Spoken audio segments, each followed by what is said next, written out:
ওর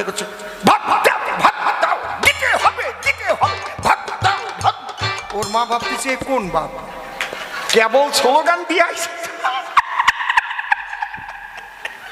ওর মা অতবম্ব হয়ে গেছে। এর মধ্যে যে যাত্রার অভিনয় করে সে এসেছে। জননী, বড় ক্ষুধার জ্বালাই চলে মরি জননী। সেই সকালে এক মুঠো অন্ন আমি গ্রহণ করেছিলাম, আর আমি খেতে পাইনি মা। আমাকে এক মুঠো অন্ন দাও মা।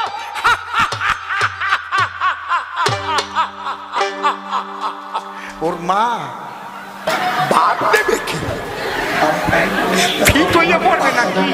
এর মধ্যে ওই ছেলে আইসে হাগিয়া, খেতে দাও মা জননী, খেতে দাও মা জননী।